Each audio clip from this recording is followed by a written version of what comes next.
the negative, lash on to the affirmative. Don't mess with Mr. In Between. You got to spread joy out to the maximum. Bring gloom down to the minimum. Have faith or pandemonium, liable to walk upon the sea. To illustrate my last remark, don't in the whale nor in the ark. What did they do? Just when everything looked so dark. When they said you better absent, you ain't the positive, be limb.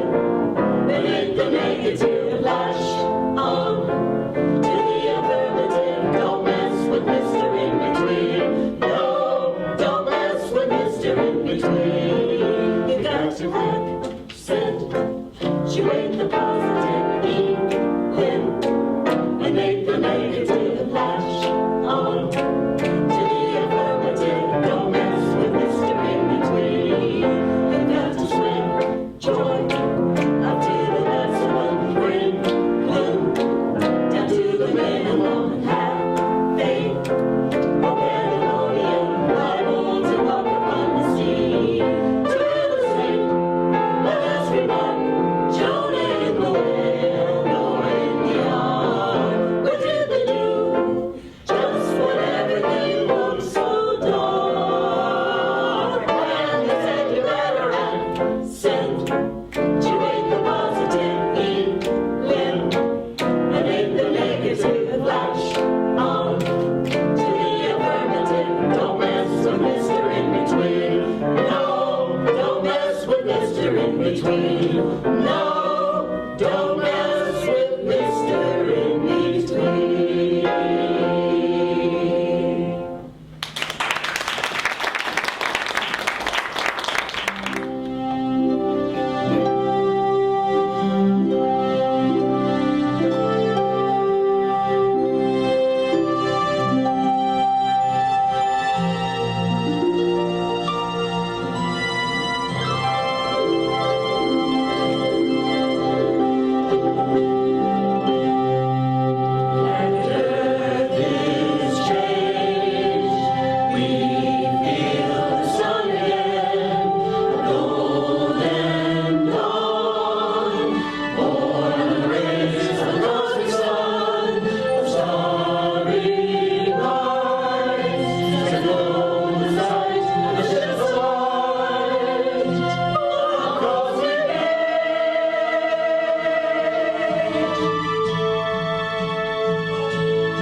Starships are coming, stealing the distant humming, bringing a great arrival, fleet starships of light.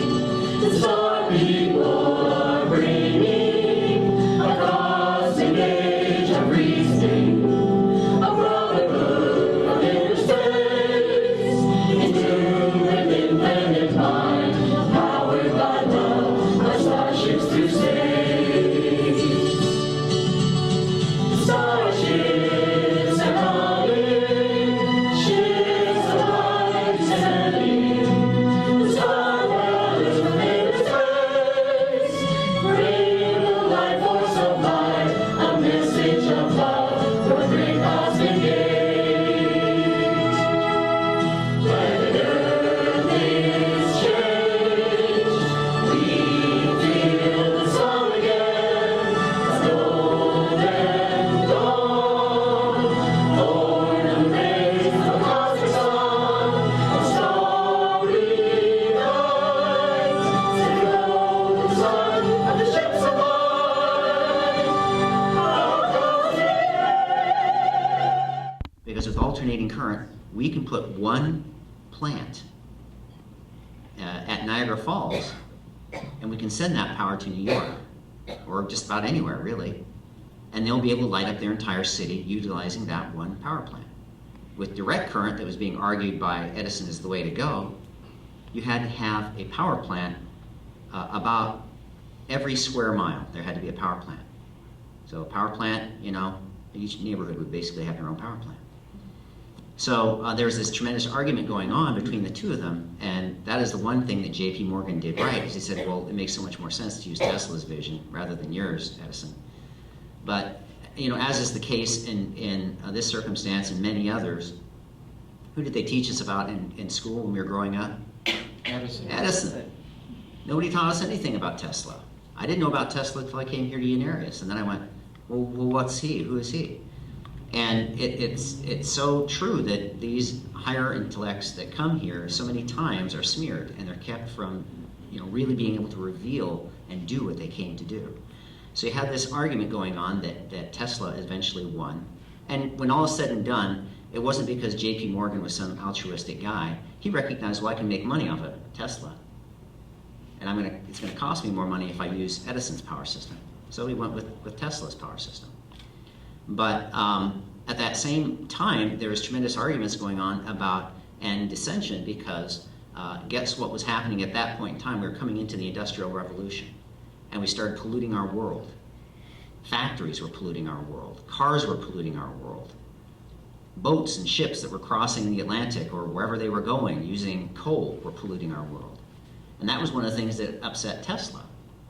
He said, it doesn't make any sense. Why would you do something that is harming your environment? This does not make sense. So this was another reason why he wanted to develop this power tower, this new energy system for the whole world, because he knew, just like anybody who thinks about it, you got a closed system in our Earth world. You keep pumping pollution into it, it can't keep up trying to cleanse it fast enough. It just can't do it fast enough. So he recognized, along with many others, that, you know what, we have to do something to start changing the bias of this negation. And even though he had developed alternating current, his mind was already on the next thing. He said, well, okay, yeah, you guys, we can transmit power with wires, but even that's inefficient. What if we just turn the whole world into this pulsating, vibrant generating plant by pulsing that energy into it, as David was saying, and then being able to extract that energy from any point on our planet?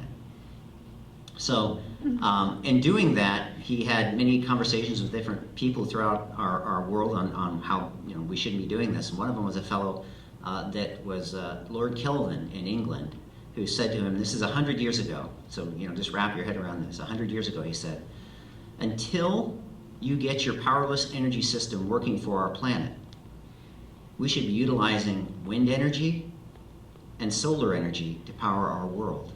Otherwise, we're going to pollute it. It's taken us 100 years, this world, this humanity, to come back around to the realization, oh, I think something's wrong. We're kind of doing stuff that isn't quite right.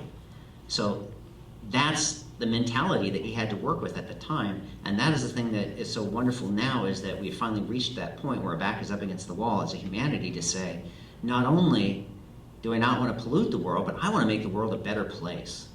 And we want to see it work for everybody, not just a few. Go to the next slide. One of the things that Tesla didn't recognize at the time that Unarius brought in with this awareness is that not only do you want to learn how to turn the whole world into that energy system by tapping it and generating that, pumping that frequency or that energy into it and getting it like a resonant tank so to get more out of it than you're putting into it. Well, is the awareness, and this is brought through in the Unarius text, is this idea that we are all interdimensional in our scope, in our nature, in our beings. We are not just physical beings, we're spiritual beings, energy beings, and we are connected up through these infinite dimensions. And if we learn how that works, then we can then not only utilize this understanding to make these power systems for our planet, but then we can start to understand ourselves and how we function. So one of the transmissions that was brought through, Einstein came through Ernest L. Norman and talked about this Venturi tube concept. How the interdimensional cosmos is a system that is constantly powering and reusing itself through the macrocosm, back through the microcosm, and it is that interchange of energy from one to the other that produces this third dimensional world. So now, taking Tesla's understanding even further, now we can begin to say, well, not just tap into the energy that you can see, whether you're using wind or solar or hydraulic power for water. Let's start tapping into that infinite energy source that keeps the planets spinning around the sun. that electromagnetic force, or keeps the solar system moving within the galactic system. So it was part of Einstein's mission to introduce the concept of other dimensions, that our little third dimension that we have we can measure height and depth and width is not the only dimension. So it was his mission to introduce the concept of the fourth dimension, which is not time, it's just another dimension of the infinite, or the fifth, or the sixth, or the seventh. But his idea never really caught on.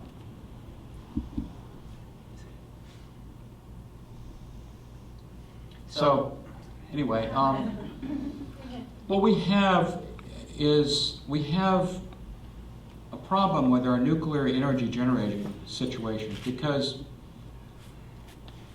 these people who set up the understanding of fission didn't understand how it was affecting other dimensions of reality. So every atom that we know about, the simplest atom is what? Hydrogen?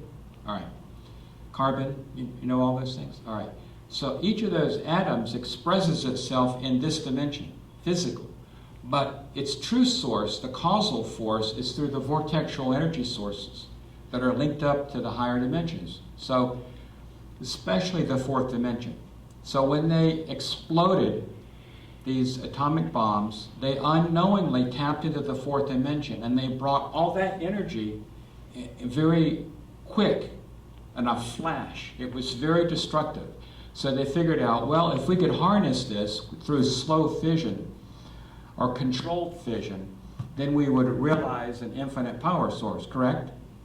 Well, that's not true. They didn't realize that atoms have a higher self.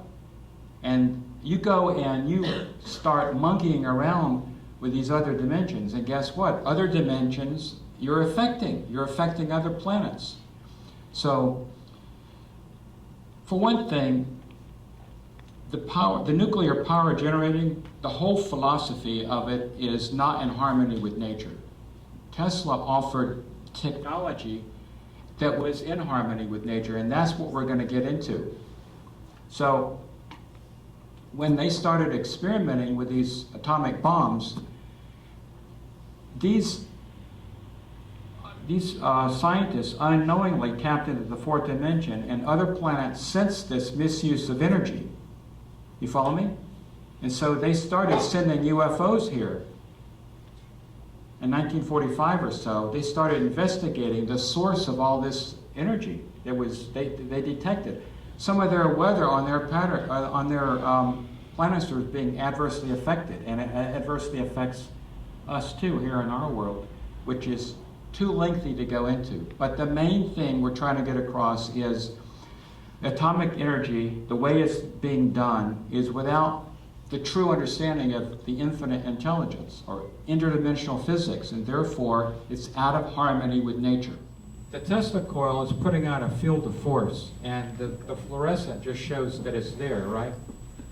It's a high frequency force field. It's not ultra high physics, but it's a high frequency. It's just we're demonstrating a principle that when you take an electrical energy and you step it up to a very high frequency, you could do incredible things with it. Now, the UFO technology is a similar principle. The UFOs, or flying saucers, or interdimensional craft, they're able to traverse huge distances. They can go from one side of the galaxy to the other very quickly, because when they step up their spaceship into a higher vibration, they are no longer susceptible to the normal third-dimensional physics like inertia, momentum, resistance. All that is out of the picture.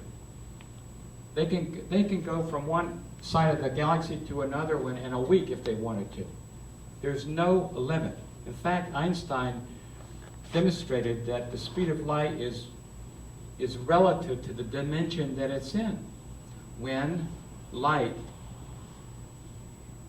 encounters planet Earth's force field, electromagnetic field, it slows down to 186,000 miles per second. It's crawling at that point in time. To us, it's fast, but to other planets that we have known about, Kevin, they already have demonstrated a use of similar technology. And they already have said, look, we can traverse huge distances with our UFOs or spacecraft.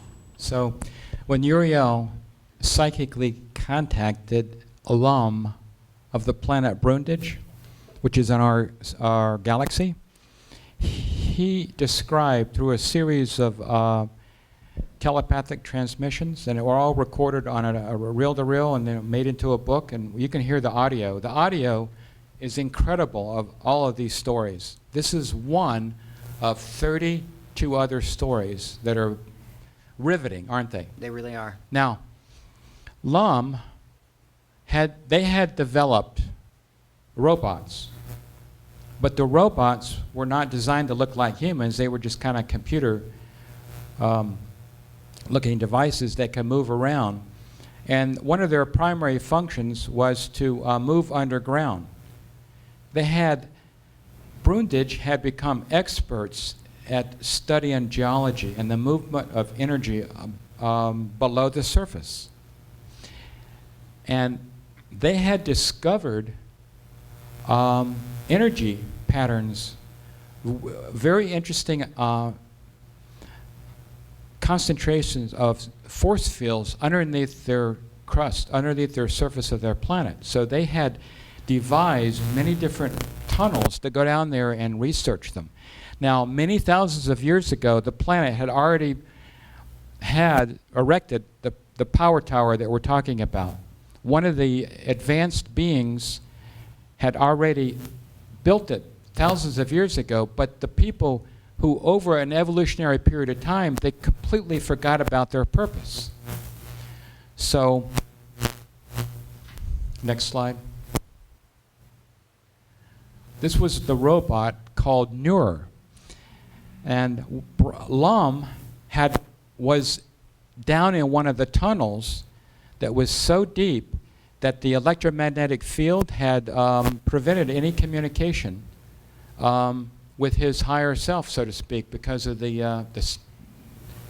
which is kind of hard to understand, isn't it? But Uriel was able to, with her advanced clairvoyant and healing or energies, was able to contact Nur. And Nur explained to him that he was just a robot and he wasn't a human, and that his leader, Lum, was in trouble. And so he was able to pinpoint where he was located. So Uriel projected herself because she had the advanced psychic ability to do this, and she, with her own psychokinetical ability, basically helped him get out of this situation. So she asked him, where are you located? What tunnel system are you in? And then when Lum, related to her, she was able to relate to the robot where he is, and the robot was able to free him. Now here's the interesting thing. The moral of the story is that even though these were very advanced scientists, way beyond the advancement of our scientists, they were drilling and investigating fields of force. Yes, that's very positive and progressive, but they missed the boat. They were trying to look for the whole, the source of the infinite, the meaning of life, the spiritual identity. They were trying to drill for it and discover it through the science of geology. And he learned a very valuable lesson that they were going completely in a wrong direction. In fact, they were going in total physical direction, and that's the problem. A lot of these planets had developed very, very advanced technology, but it was only physical. And they were in danger of losing their planet. They were going down or headed toward a precipice. And Lum was going down the same precipice. He was about to encase himself. He would have buried himself psychically because he had caused this, because the psychic moral lesson was that he was looking in the wrong direction. And he helped his whole planet look in the same direction, in the physical only. And this is the problem.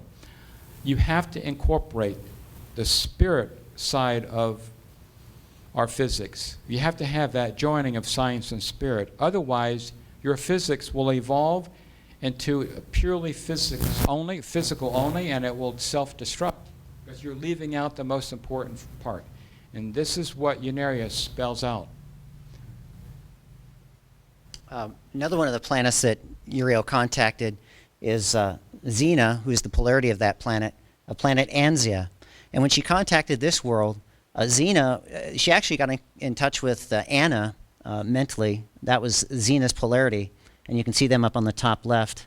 And when she contacted this world, this is another example of how, and we see this on our planet as well, they were, just as was the last one, they were going down this technical road where they were developing their abilities technically without developing themselves spiritually. So they had all these wonderful devices. They were actually able to travel to other planets and other worlds. They understood how flying saucers worked. They were able to utilize the electromagnetic fields within the cosmos and travel from their solar system to a different solar system and come back again. But what they were missing was this spiritual element. And so they had this tremendous technology, but what they left out and didn't realize was this interconnectedness with spirit, interconnectedness with the interdimensional cosmos. So they didn't realize that even though they were riding these bands of force, they took it for granted that there was a reason there were these bands of force throughout the universe.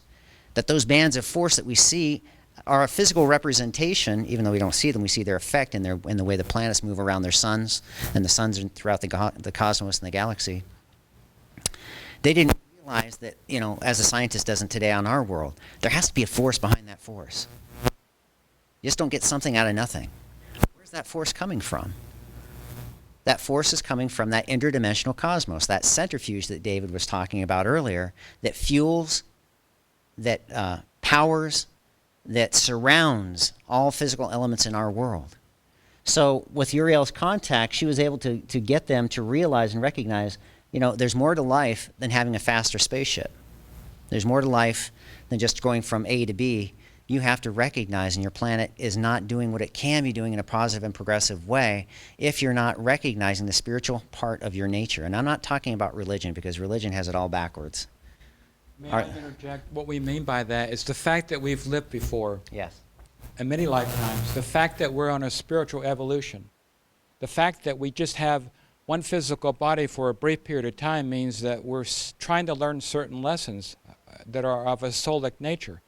The fact that we have a higher self, or Jesus called it the Christ consciousness, or you call it whatever you want, the super consciousness. We have it, but we need to learn how to work with it and how to utilize it. It can be utilized, don't you think, Kevin, to help heal yourself. Whatever karmic situation you've brought from a previous life into the present, cancer, tumor, lack of money, lack of a job, whatever it is, the higher self can be directed to help heal that. Absolutely. Has anybody here ever heard of the guy named Rife? R-I-F-E? What did Rife do? Energy. He had a cure, and how did he do that? Frequency. He recognized, and he was one of these advanced brothers that came to our world that recognized that every disease has a particular vibration, has a particular frequency. And as they have built on some of these other planets, and this one included, Anzia, they have built these machines, these oscillators, and they recognize what that disease frequency is, vibration, what its vibration is. And so what they're able to do is they're able to send in a pulse that is exactly opposite to that and cancel out that cancer, cancel out that disease, cancel out that problem that physical body is having. Now, what they didn't understand at that time, even though they had some of these very advanced oscillators, is the next step in that. And the next step is, as David was saying, just as, has anybody ever wondered how a Mozart came about? Why was he able to write at 5 a symphony, and we can't write a symphony at 5? Exactly. It was second nature to him. He'd done it so many different lifetimes. He'd earned that. It was his whole being. So, we're trying to learn how to run, and he's saying, let me write a symphony, because it's easy. So the same thing, if you don't have this interdimensional understanding of yourself as a spiritual being and recognizing that you've lived before, you would could say, well, let me just cancel out that disease, but you haven't got to the root cause. That energy system was polluted by some experience that we'd gone through in a previous life. And the condition may come back Exactly. in a future life. Because you Or haven't make- changed the original waveforms in that psychic anatomy. You haven't changed the causal force of it, which is in the psychic body. Yeah. I want to talk a little bit about what we could do with this vision. Now, we could combine Rife and Tesla, and we could design all kinds of coils that would have a beneficial effect. We could find the specific frequency of viruses and cancel them out. We could take ocean water, which is salted, heavily salted, and for pennies on the dollar, due to high frequency, ultra high frequency physics or electronics, we could make pure water. What else are the things we could do? David, excuse me, David, It's could on. they do that now with the water? No, Is there- no. What desalinization requires reverse osmosis and extreme filtration.